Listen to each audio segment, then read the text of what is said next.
Welcome to OSG news. ముందుగా బులెటిన్లోని headlines. దేశం సిగ్గుతో తలవంచుకునే పరిస్థితి ఇది. కోల్కతా ఆసుపత్రిలో దారుణ కాండ. రాష్ట్రమంతా జలకల. ఆగస్టు నెలలోనే రాష్ట్రంలో అన్ని రిజర్వాయర్లు నీటితో కలకల. TDP incharge BTech Ravi. రుణమాఫీపై త్వరలో బీజేపీ ఆధ్వర్యంలో ఆందోళనలు చేపడతాం. కేంద్ర మంత్రి బండి సంజయ్. పారిశ్రామికవేత్తలు ఉపాధి సంపద సృష్టిస్తున్నారు. సీఎం చంద్రబాబు. రక్షాబంధన్ రోజు వృక్షాబంధన్ ఆకట్టుకున్న జేడీ ఫౌండేషన్ సభ్యుల ప్రయత్నం. శ్రీకాకుళంలో స్థానిక ఆర్ట్స్ కాలేజ్ గ్రౌండ్లో జరిగిన డిస్టిక్ సాఫ్ట్ హబ్లో విజేతలకు బహుమతులు అందజేసిన కేంద్ర మంత్రి. దేశం సిగ్గుతో తలవంచుకునే పరిస్థితి ఇది. కోల్కతా ఆసుపత్రిలో దారుణ కాండను ఉద్దేశించి తెలుగు శక్తి అధ్యక్షుడు బివి రామ్ వైద్యులు చేపడుతున్న నిరసనకు తెలుగు శక్తి సంఘీభావం. మహిళలకు రక్షణ కల్పించాలంటూ తెలుగు శక్తి అధ్యక్షుడు బివి రామ్ ఆధ్వర్యంలో వినూత్నంగా నిరసన చేపట్టారు.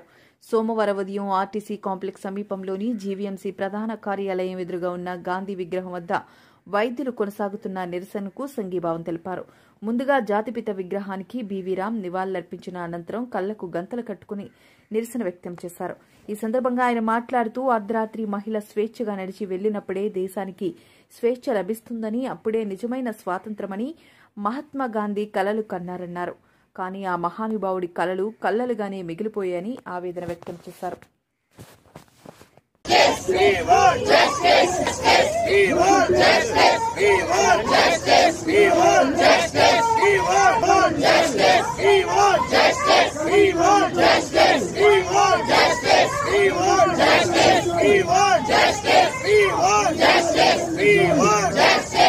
శక్తి కలకత్తాలో జరిగిన విద్యార్థి హత్య పైన నిరసన తెలియజేస్తున్నాం. మరి ఇప్పుడు దాకా కనీసం చంపిన అరెస్ట్ చేయలేదు. న్యాయం ఆలస్యం అవుతుంది.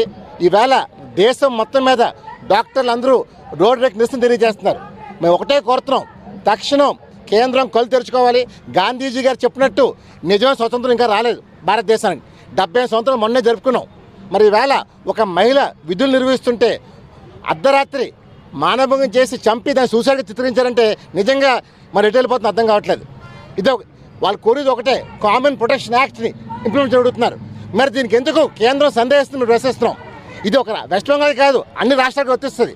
నేను ఒకటే కోరుతున్నాను, ఎన్డీఏ ప్రభుత్వంలో కీలకంగా చంద్రబాబు ఉన్నారు కాబట్టి చంద్రబాబు నాయుడు గారు వెంటనే స్పందించాలి. ఈరోజు ఇది ఆడబిడ్డలకి అన్యాయం జరిగిందంటే భవిష్యత్తులో ఇవాళ రాఖీ దినం. నా సోదరి లేకపోయినా సరే నా సోదరి కోసం యుద్ధం చేయబోతున్నాను. డెఫినెట్గా న్యాయం జరగాలి. దేశం అంతా సిగ్గుతో తలదించుకుంటుంది. ఈవేళ ఇంతమంది వైద్యులు రోడ్లెక్కి నిరసన తెలియజేస్తారంటే ఇది నాట్ షేమ్ టు మోడీ అడుగుతున్నాను. We request the honourable prime minister immediately look it this matter. We want the culprits to be punish. ఈవేళ ఆంధ్రప్రదేశే కాదు యావత్ భారతదేశం దిగ్భ్రాంతి ఉంది. మరి రేపు ముందు భావి తరాలు ఆడబిడ్డలు చదువుకోవాలన్న డాక్టర్ని భయపడే స్థితికి వచ్చింది. అందువల్ల అలాంటి దుర్మార్గులను వెంటనే హ్యాంగ్ చేయడానికి కోరుతున్నాం తప్ప ఏదో కేసుతో పడడం కాదు. We want immediate justice. అసలు మోడీ గారు దయచేసి look in the matter, save doctors. Because ఈ భగవంతు తర్వాత ప్రజలు కొలిసి డాక్టర్ని, అలాంటి డాక్టర్ రక్షణ లేకపోతే ఏం చెప్పని అడుగుతున్నాను. అందువల్ల ఆంధ్రప్రదేశ్ కాదు, వెస్ట్ బెంగాల్ కాదు, మొత్తం యావత్ భారతదేశం దిగ్భ్రాంతికి గురి చేస్తుంది. దయచేసి రాష్ట్రాన్ని కాపాడని కోరుతున్నాను. జై హింద్. శ్రీకాకుళంలో స్థానిక ఆర్ట్స్ కాలేజ్ గ్రౌండ్ లో జరిగిన డిస్ట్రిక్ట్ సాఫ్ట్ బాల్ లో విజేతలకు బహుమతులు అందజేసిన కేంద్ర మంత్రి కింజారపు రామ్మోహన్ నాయుడు. చరిత్ర తీసుకుంటే ఒక చెరగలన్నటువంటి ముద్ర మన శ్రీకాకుళం జిల్లా క్రీడల్లో వేసుకుంది. దానికి అనేక ఉదాహరణలు ఉన్నాయి. కోడి రామ్మూర్తి గారు గాని, అలాగే మనకి మొట్టమొదటిసారిగా మన ప్రపంచ స్థాయిలో మనకి ఒలింపిక్ మెడల్ సాధించినటువంటి కరణం మల్లీశ్వరి గారు గాని, ఇలా ఎన్నో ఉదాహరణలు మన శ్రీకాకుళం జిల్లా నుంచి పుట్టాయని గర్వంగా ఈ వేదిక ద్వారా తెలియజేసుకుంటున్నాను. అటువంటి జిల్లాలో క్రీడలకి ఎటువంటి కార్యక్రమం జరిగినా సరే పెద్ద ఎత్తున ప్రతి ఒక్కరు కూడా సహకరిస్తూ ప్రతి కార్యక్రమాన్ని కూడా ముందుకు నడిపించాలని ఎంతో సహృదయంతో పార్టిసిపేట్ చేసినటువంటి దాతలందరికీ కూడా ఈ జిల్లా వాసుల తరపున మరొక్కసారి ప్రత్యేక ధన్యవాదాలు ఈ సందర్భంగా తెలియజేసుకుంటున్నాను. ఒక మెరుగైనటువంటి సమాజం, ఆరోగ్యమైనటువంటి సమాజం, అలాగే మన భావితరాలు ముందుకు నడిపించాల్సినటువంటి యువత కూడా ఆరోగ్యకరంగా ఉండాలనంటే క్రీడల తాలూకా పాత్ర చాలా ముఖ్యమైనటువంటిది. అది క్రీడాకారులు గాని, అది ముఖ్యంగా మన పేరెంట్స్ గాని, లేకపోతే స్కూల్ చెప్పేటువంటి టీచర్స్ గాని వాళ్ళు రియలైజ్ అవ్వలేక ప్రతి ఒక్కరు కూడా అకాడమిక్స్ మీద పెద్ద ఎత్తున దృష్టి పెట్టి వాళ్ళకి సరైనటువంటి మెంటల్ ఫిట్నెస్ గాని ఫిజికల్ ఫిట్నెస్ గాని మనం ఇవ్వలేకపోతున్నాము అన్నటువంటి సందేహం చాలా దగ్గర మన సమాజంలో కనబడుతూ ఉంటుంది. ఇప్పటికైనా సరే అటువంటి పొరపాటు ఎక్కడైనా జరిగితే సరిదిద్దుకోవాల్సినటువంటి బాధ్యత రాష్ట్ర కేంద్ర ప్రభుత్వాలతో పాటు స్కూల్ వ్యవస్థ నడిపించేటటువంటి పెద్దలు అలాగే సమాజంలో ఉన్నటువంటి వ్యక్తులు మనందరి మీద ఉన్నదన్నది ఈ కార్యక్రమం ద్వారా మరొకసారి గుర్తించాలని ప్రతి ఒక్కరికి కూడా ఈ సందర్భంగా కోరుతున్నాను. మొన్ననే ఒలింపిక్స్ జరిగాయి ప్యారిస్ లో 6 మెడల్స్ మనం సాధించుకున్నాం. సుమారు 71వ స్థానంలో భారతదేశం ఉంది. బాధ కలుగుతుంటుంది కొన్ని సందర్భాల్లో. ఇంత పెద్ద దేశం, ఇన్ని విశిష్టలు కలిగినటువంటి దేశం ఎందుకు మనం అంత స్థాయిలో మనం రాణించలేకపోతున్నాం అనేది జరుగుతుంటుంది. కానీ మనం దృష్టి పెట్టాల్సినటువంటిది ఒలింపిక్ లో ఎన్ని మెడల్స్ సాధించాం అనేది కాదు, గ్రామ స్థాయి నుంచి క్రీడాకారులు ఏ రకంగా మనం ప్రోత్సహించి అక్కడికి పంపిస్తున్నాం అనేది దాని మీద మనం దృష్టి పెట్టాల్సినటువంటి అవసరం ఉంది. దానికోసం రాజుగారు కూడా చెప్పారు, గెలిచిన తర్వాత వాళ్ళందరినీ కూడా ప్రోత్సహించే బదులు గ్రామీణ స్థాయిల నుంచి మండల జిల్లా స్థాయిల నుంచి ఏదైతే చిన్న స్థాయి నుంచి యువ క్రీడాకారులు ఎవరైతే క్రీడల పట్ల ఆసక్తి చూపించి ముందుకు వస్తున్నారో వాళ్ళకి సహకరించే పథకాలు చేయాలని నా వంతుగా ఈ రోజు ఒక స్థానంలో ఉన్నాను కాబట్టి మాటిస్తున్నాను. రాష్ట్ర కేంద్ర ప్రభుత్వాలతో మాట్లాడి గ్రౌండ్ లెవెల్ నుంచి కూడా క్రీడాకారుల్ని క్రీడా వ్యవస్థని ప్రోత్సహించడానికి నా వంతుగా ఖచ్చితంగా నేను చర్యలు తీసుకుంటానని కూడా ఈ సందర్భంగా తెలియజేసుకుంటున్నాను. దానికి పెట్టాం, అది కూడా గత ప్రభుత్వంలో నత్తనడక నడిస్తే ఈ రోజు మళ్ళీ ప్రత్యేకంగా దాని మీద కూడా ఉన్నటువంటి ప్రపోజల్స్ తిరిగి కేంద్రానికి పంపించి అది కూడా అద్భుతమైనటువంటి స్పోర్టింగ్ ఫెసిలిటీ పాత్రని వలసలో కూడా కట్టించాలని దాని మీద కూడా ఈ రోజు దృష్టి పెడుతున్నాం. అలాగే ఎక్కడికక్కడ నియోజకవర్గ స్థాయిలో మండల స్థాయిలో కూడా స్పోర్టింగ్ ఇన్ఫ్రాస్ట్రక్చర్ ఇంప్రూవ్ చేయాలని ఒక పక్కా ప్రణాళిక వేసుకొని భవిష్యత్తులో అన్ని కార్యక్రమాలు కూడా క్రీడల పట్ల ఆసక్తి చూపించి మేము చేస్తామని కూడా తెలియజేస్తున్నాం. ఈ రోజు కొత్తగా చెప్పనక్కర్లేదు, మనకి ముఖ్యమంత్రిగా ఉన్నటువంటి చంద్రబాబు నాయుడు గారు క్రీడల తాలూకా ఇంపార్టెన్స్ ఏ రకంగా ఉంటుందనేది ఆ రోజుల్లోనే గ్రహించి గోపీచంద్ గారికి ఆ రోజుల్లో హైదరాబాద్ లో ప్రత్యేకంగా సైట్ ఇచ్చే బ్యాడ్మింటన్ ఫెసిలిటీ ఏర్పాటు చేసినటువంటి ఘనుడు మన నారా చంద్రబాబు నాయుడు గారు ముఖ్యమంత్రి గారు అని తెలియజేస్తున్నాను. అనంతపురం నుంచి వచ్చాము, శ్రీకాకుళంలో టోర్నమెంట్ జరుగుతుంది. ఇప్పుడు మేము 3rd ప్లేస్ గెలిచాము. చాలా దూరం నుంచి వచ్చిన దానికి మాకు ఫలితం కూడా చిక్కింది, అందుకే చాలా ఆనందంగా కూడా ఉంది. ప్రతిసారి ఇలాగే ఉండాలని కోరుకుంటున్నాము, మాకు ఎక్కువ ఆనందంగా ఉంది. అందుకే కోచింగ్ క్యాంప్ కూడా లేదు, ఇలా అన్నా కానీ కప్పు గెలిచాము, అది చాలా ఆనందం.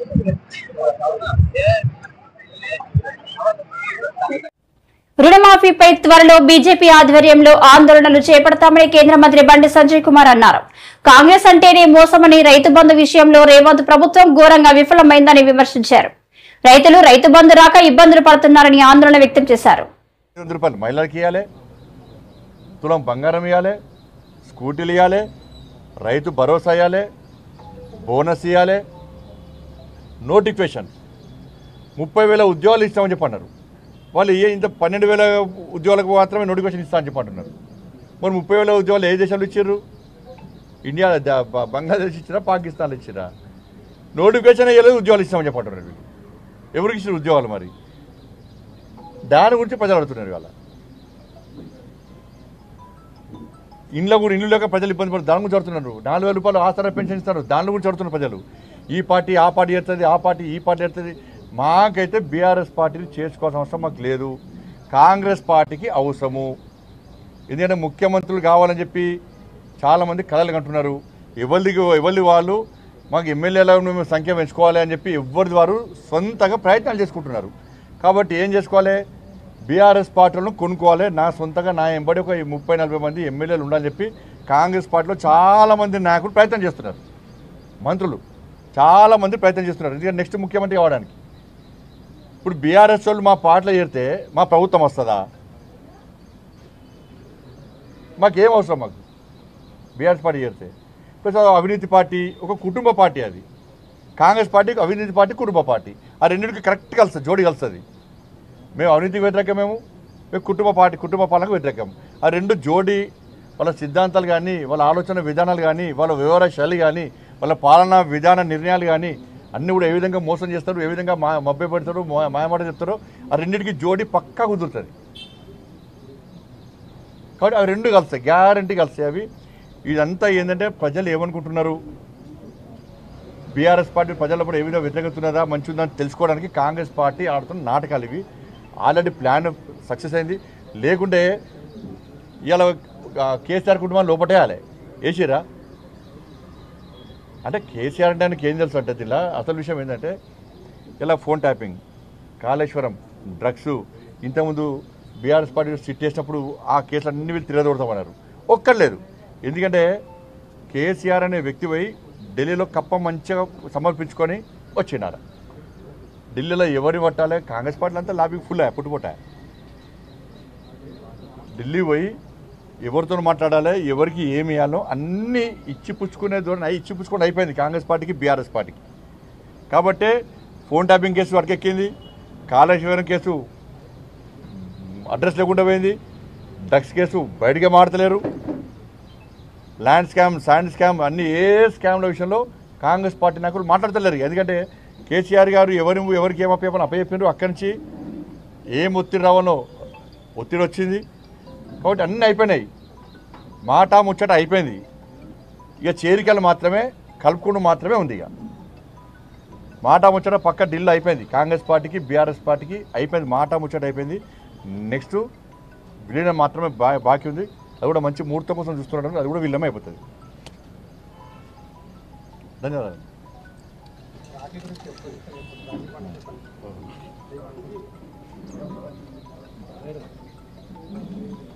హిందూ బంధువులందరికీ రక్షాబంధన్ శుభాకాంక్షలు.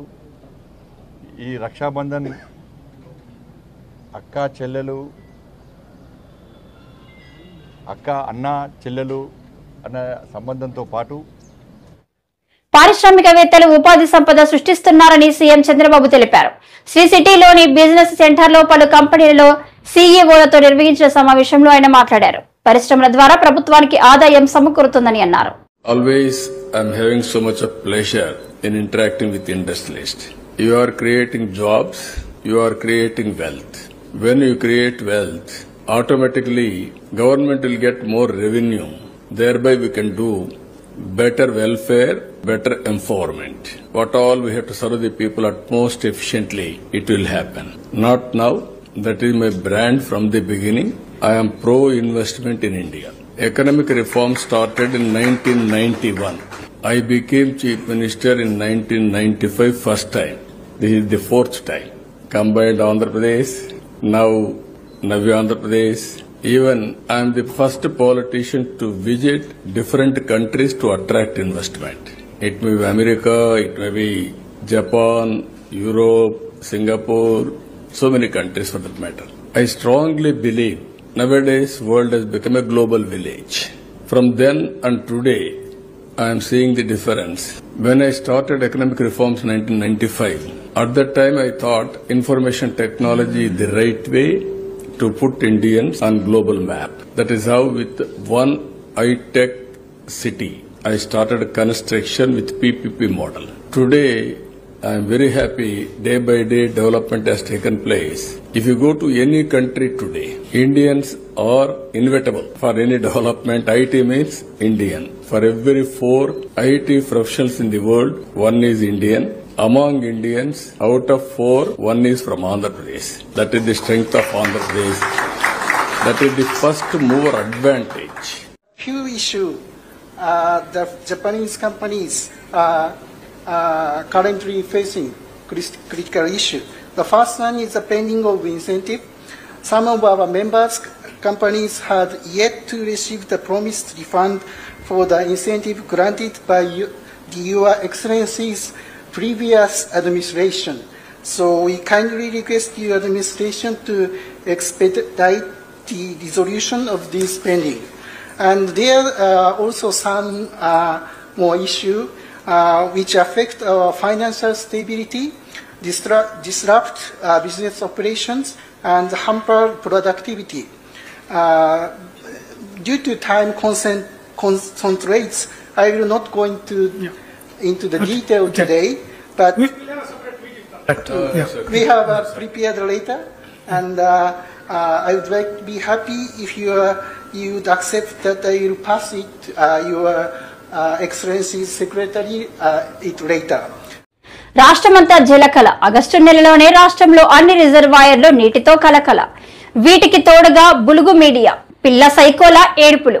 నేడు గండికోట నుంచి Chitravati balancing reservoir, Paidipalem reservoir కు నీటిని విడుదల చేసిన Pulivendula TDP incharge BTech Ravi.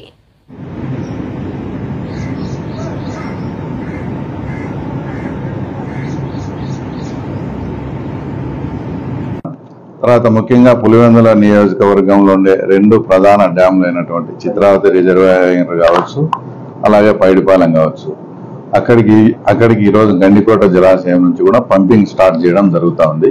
అంటే పైడిపాలెంలో ఆల్రెడీ దాని కెపాసిటీ వచ్చేసి 6 టీఎంసీ అయితే ప్రస్తుతానికి స్టాక్ వచ్చి 2.5 టీఎంసీ నుంచి ఆ తర్వాత 3 టీఎంసీలు ఉంది.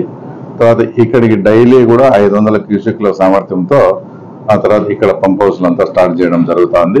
అలాగే చిత్రావతికి కూడా 1000 క్యూసెక్లు చొప్పున రోజు అక్కడ కూడా ఆల్రెడీ 2.5 నుంచి 3 టీఎంసీలు ఉన్నాయి. అంటే టోటల్ గా 8.5 నుంచి 9 టీఎంసీలు పెట్టే విధంగా ఇక్కడ ఇరిగేషన్ అధికారులు అంతా కూడా ప్లాన్ చేస్తా ఉన్నారు. కూడా గమనించండి, ఎంతంటే అంత మాటలు వైఎస్ఆర్సీపీకి ఆ తర్వాత చెందిన ఆ పార్టీకి చెందిన నాయకులు చాలా ఇదిగా, అంటే ఇటు సైడ్ ఏది చంద్రబాబు నాయుడు గారు వచ్చే వర్షాలు రావని, చంద్రబాబు నాయుడు గారు వచ్చే జలాశయాలు నిండవని ఎంతో ఇదిగా, అంటే ప్రకృతికి సంబంధించిన విషయాలపై కూడా ఆ రకంగా కామెంట్ చేస్తూ తర్వాత బురద జల్లే కార్యక్రమం చేశారు.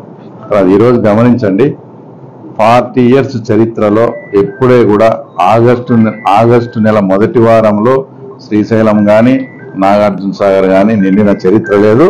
తర్వాత గండికోటకు కూడా రావడం, తర్వాత ఈరోజు పులివెందుల కాన్స్టిట్యున్సీలో ఎంతో వరప్రసాదం అయినటువంటి 2 డ్యాములు కూడా మనం నింపుకుంటా ఉన్నాం. ఆ తర్వాత పత్తి కానీ పంటలు కొన్ని చోట్ల అంటే నీళ్లు అందరికి కూడా ఇబ్బంది పడే పరిస్థితులు ఉన్నప్పుడు తర్వాత మనం ఇప్పుడు ఈ నీటిని అంతా సద్వినియోగం చేసి తర్వాత ఇక్కడ ఉన్న అధికారులకు మా ముఖ్యమంత్రి గారు కూడా కోరుతున్నాం, మనకు కావాల్సినంత వాటర్ ఉంది, ఈ వాటర్ను ఇంకా మైక్రో ఇరిగేషన్ ద్వారా కావచ్చు, తర్వాత చిన్న చిన్న ఫీల్డ్ ఛానల్స్ ద్వారా ఇంకా రైతులకు మరింత ఉపయోగపడే విధంగా కూడా దీన్ని తీర్చిదిద్దితే భవిష్యత్తులో రాయలసీమలో పులివెందుల ప్రాంతం అనేది హై జీడిపి ప్రకారం ఒక సస్యశ్యామలమైన ప్రాంతంగా కూడా ఆ తర్వాత భవిష్యత్తులో అభివృద్ధి చెందే ఇది ఉంది. కాబట్టి ఇంతటి ఈ కార్యక్రమానికి మమ్మల్ని అందరినీ ఆహ్వానించి రైతుల పట్ల అందరూ కూడా ఇంకా కొన్ని చిత్రావతి నుంచి కూడా కొన్ని పల్లెలు అంటే లింగాల మండలంలోకి ఆ తర్వాత వాటర్ ఇప్పుడు ఇబ్బందికరమైన కొంచెం ఇంకా ఇప్పుడిప్పుడే ఇబ్బందికరమైన పరిస్థితి ఉందన్నప్పుడు కూడా ఇక్కడ ఉండే అధికారులు కూడా అవి కూడా మరమ్మతులు చేసి అవి కూడా 2-3 రోజుల్లో అక్కడికి కూడా నీళ్లు ఎక్కడ ఎవరికి నీరు నిజంగా రైతులకు అవసరం ఉందో అక్కడికి అంతా కూడా నీళ్లు వదిలే ఏర్పాటు కూడా మేము చేస్తా ఉన్నాం. ఆల్రెడీ మంచి పరిపాలన ఉంది. భవిష్యత్తులో కూడా పులివెందుల ప్రాంతం ఈ రకమైన సాగునీటితో మరింతగా అభివృద్ధి చెందుతుందని కూడా కోరుకుంటాం. రక్షాబంధన్ రోజు వృక్షాబంధన్ అనే వినూత్న కార్యక్రమాన్ని జేడీ ఫౌండేషన్ సభ్యులు నిర్వహించారు. కొత్తపాలెం ప్రసన్న వెంకటేశ్వర స్వామి ఆలయంలో మొక్కలు నాటి వృక్షాలు జీవనాధారమని వాటిని పెంపొందించేలా ప్రతి ఒక్కరూ కృషి చేయాలని పిలుపునిచ్చారు. ఈ కార్యక్రమానికి కొత్తపాలెం ప్రసన్న వెంకటేశ్వర స్వామి ఆలయ వ్యవస్థాపకులు పొన్నాడ ఆది వెంకటరమణ పాల్గొని మొక్కలు నాటారు. అనంతరం ఆయన మాట్లాడుతూ ప్రతి ఒక్కరూ మొక్కలు నాటి వాటిని సంరక్షించేలా కృషి చేయాలన్నారు. పర్యావరణ పరిరక్షణకు ప్రతి ఒక్కరూ పాటుపడాలని సూచించారు. ఈ కార్యక్రమంలో జేడీ ఫౌండేషన్ సభ్యులు పాల్గొన్నారు. జేడీ ఫౌండేషన్ ఆధ్వర్యంలో ఈరోజు రక్షాబంధన్ కార్యక్రమాన్ని వృక్షాబంధన్ గా చేసుకోవడంలో మాకు ఈ అవకాశం ఇచ్చిన ఈ ఆలయ ధర్మకర్త పొన్నాడ రమణ గారికి ధన్యవాదాలు తెలియజేసుకుంటూ సిబిఐ మాజీ జేడీ శ్రీ వివి లక్ష్మీనారాయణ గారు ప్రోద్బలంతో ఈ కార్యక్రమాలను మేము నిర్వహిస్తున్నాం. పర్యావరణ పరిరక్షణలో భాగంగా ప్రతి ఒక్కరూ మొక్కలు నాటి సమాజానికి మంచి సేవ చేయాలని కోరుకుంటూ సెలవు తీసుకుంటాం. ధన్యవాదాలు. జై శ్రీమన్నారాయణ. నా పేరు వెంకటరమణ, ధర్మకర్త ప్రసన్న వెంకటేశ్వర స్వామి ఆలయం, కొత్తపాలెం, విశాఖపట్నం. మా ప్రాంగణంలో ఈరోజు జేడీ ఫౌండేషన్ వారు వచ్చి రక్షాబంధన కార్యక్రమాన్ని వృక్షాబంధన కార్యక్రమంగా చేస్తూ మొక్కలు నాటి ఒక పవిత్రమైనటువంటి కార్యక్రమాన్ని వాళ్ళు నిర్వహించినందుకు వారందరికీ ధన్యవాదాలు తెలియజేసుకుంటున్నాం. మన అందరం కూడా ఈ విధంగా సమాజంలో ప్రతి ఒక్కరు కూడా సేవా కార్యక్రమాలు చేసినప్పుడు మనకున్నటువంటి అనేక సమస్యలు మనమే పరిష్కారం చేసుకోవచ్చు అని సందర్భంగా తెలియజేసుకుంటూ మరోసారి వాళ్ళందరికీ ధన్యవాదాలు తెలియజేసుకుంటున్నాను.